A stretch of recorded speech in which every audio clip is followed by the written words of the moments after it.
Nick, you looked out of gas at the end. How do you feel about this win? Well, I was gassed at the end. That's a good reason. But yeah, I feel good about this win for sure.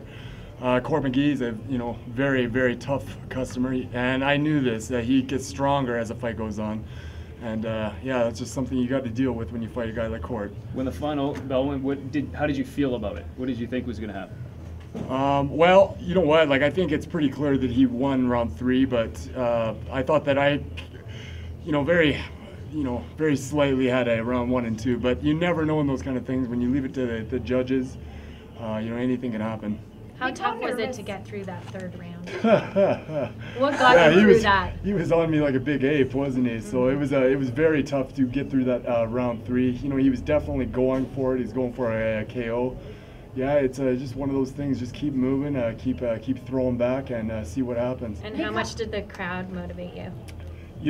Man, the crowd has been incredible here in Calgary. I couldn't have done it without them. I mean, without all the support that I've gotten, it wouldn't have been able to happen. How nervous were you going into the ring? I was not nervous going into the ring. I just, again, I trained very hard for this. Obviously, I needed to, and it worked out. Was it your game plan to stay on your feet the majority of the time? Yeah, you know what? I actually didn't plan on, getting a takedown or even going for one on Court. Court is a very good wrestler. I just didn't. I didn't see that was going to happen. I mean, obviously, it's MMA. You train for it.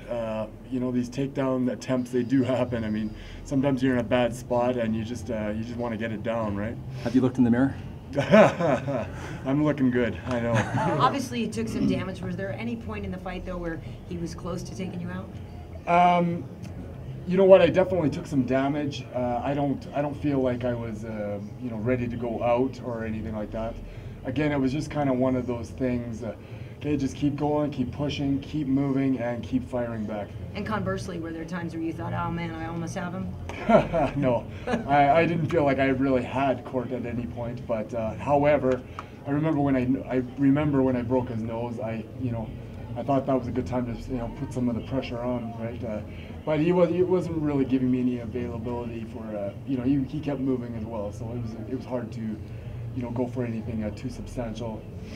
You talked about in the pre-fight interviews how much you guys have both grown and changed since your days on The Ultimate Fighter. How much was Court like the old Court today, and how much was he a new Court? I felt like he was nothing like the old Court. If anything, he's just gotten stronger. More pig-headed, more. I guess more aggressive. His hands are definitely a lot stronger than back when we fought on The Ultimate Fighter. And any looks you thought you showed him tonight that he may have been surprised with?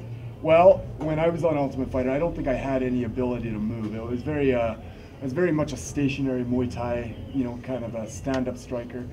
What I've added to my game is a lot better, footwork and more head movement, for sure. Could you tell us what you think you did in rounds 1 and 2 in order for you to get this decision? Well, I think it was just more or less, providing movement and, whereas he was working very hard and pushing forward. I think that I was able to, outmove him and then get crisper shots.